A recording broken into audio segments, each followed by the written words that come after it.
Iran dooniiwwan waraana Ameerikaa haleelli jechuudhaan yoo gabaaftu Ameerikaan ammoo soba jechuudhaan deebii kennite. Gama biraatiin ammoo Ameerikaan dooniiwwan humna galaanaa eegdota warraaqsa Iraan haleeluuf ajaja dabarsuun dhaga'an bal'inaan dhiyeessina. Humni waraanaa TPLF mootummaa federaalaa kuffisee aangoo qabachuuf qophii xumuruu beeksise.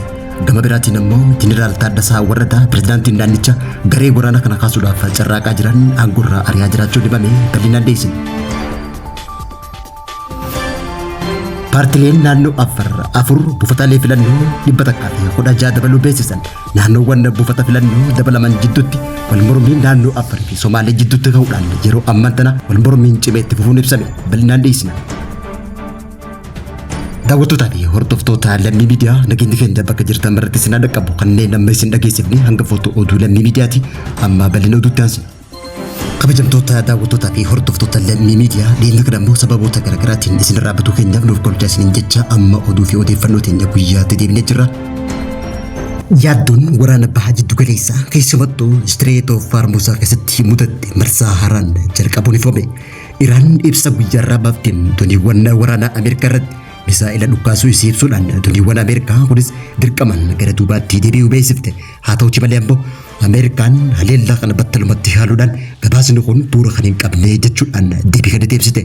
Humni galaanaa Iraan immoo dooniiwwan waraanaa Ameerikaa Zionistiin tarsiimoo Strait of Hormuz keessatti seenuuf yaalan akeekkachiisa ariifataa fi deebii cimaa argachuudhaan duubatti deebi'uu beeksise. Haleellaan tun naannoo buufata doonii Jaaska seensa kibba Strait of Hormuz irratti kan raawwatame jechuudhaan dhaabbanni oduu galoo galaana Beershaa guyyaarra gabaase. Dooniin kun akeekkachiisa kennameef tuffachuudhaan imala isaanii itti fufuu ibsuudhaan misaa'ila lama rukutamtii daantii isii dhiiste naannoo sanii baqachuuf dirqamte jechuudhaan gabaasni kun addeesse. Qondaalli olaanaan biyya Ameerikaa tokko akka jetti ammoo gabaasni dooniiwwan kun misaa'ila Iraaniin rukutamte jiru guutumaan guutuutti soba ta'uu beeksise. Odeeffannoon tun kan argamte erga pirezidaantiin Ameerikaa Doonaald Tiraamp guyyaa kaleessa sababa waraana Ameerikaan durfamu Iraan irratti gaggeeffamteen dooniiwwan daldalaa galoo galaanaa keessatti qabamanii karaa itti dabran ni bantii jechuudhaan dubbatee booda ta'uun ibsame. Dilbata kaleessaa kana karaa fuula miidiyaa hawaasaa isaa Tiraast Sooshaal irratti barreeffama isaa irratti akka ibsetti dooniiwwan nagaan akka ba'anii fi hojiiwwan isaanii akka jalqaban hayyamuufiin wa'anni galamee jiraachuu beeksise. Hooggantoonni eegdota warraaqsa Islaamaa Iraan immoo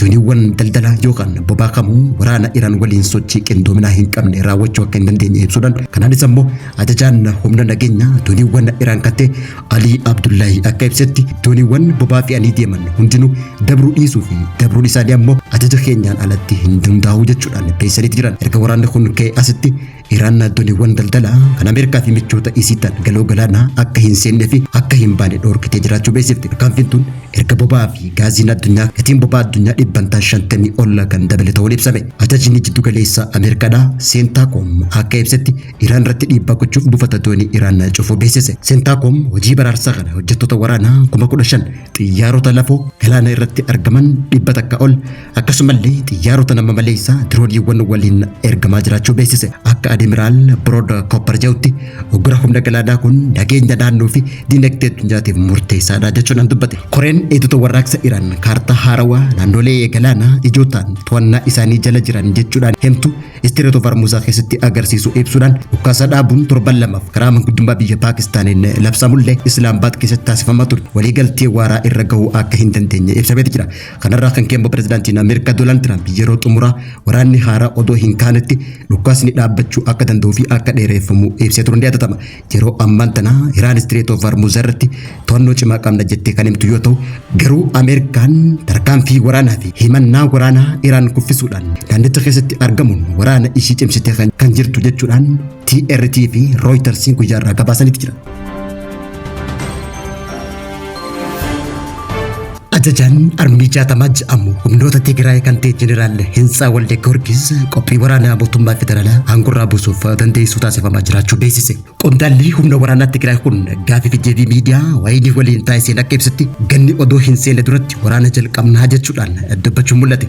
Wanti marti dhufe dhiyootti nu eegaa jechuudhaan dhaadannoo isaa itti fufuudhaan torbaanuma as deemu kana keessa badhaadhina biyyootti maknaa jechuudhaan dhaadannoo isaa dhageessise. Qondaalli waraanaa garee adda bilisummaa uummata Tigraay kan ta'e Dabratsiyoon Gabra Miikaa'eliin kan durfamu Addis Alam Beellamaa jedhamu waan hundaaf qophooneeti jirra jechuudha. Loojistiksii qopheessineeti jirra. Faannoo fi mootummaa Eertiraa wajjin qindoomina uumneeti jirra jechuudha. Dhaadannoo isaa dhageesseeti jira. Gareen adda bilisummaa uummata Tigraay kan Dabratsiyoon Gabra Miikaa'eliin durfamu mootummaa naannoo Tigraay deebisineeti jirra jechuudhaan kan dubbatan hoggaa ta'u amma ammoo mootummaa federaalaatti dhukkaasuudhaaf qophii xumurree jirra jechuudhaan akeekkachiisa dabarsuun ibsame. Erga mootummaan naannoo deebifneen booddallee mootummaa Eertiraa fi humna finxaaleessa faannoo waliin qindoomne mootummaa federaalaa waraannee aangoo argatti deebifachuudhaaf daandii seennee jirra karatti buunee jira jechuudhaan TPLF guyyaa kaleessaa ibsa addaa baasuun akeekkachiisa cimaa dabarsuun dhaga'ame. Gama biraatiin ammoo gareen TPLF kan jeneraal Taaddasaa Wardaatiin durfamu hooggantoota olaanoo waraana kaasaa jiran aangorraa ari'aa jiraachuun himame. Gareen kun hooggantoota olaanoo naannicha gara waraanaatti deebisuudhaaf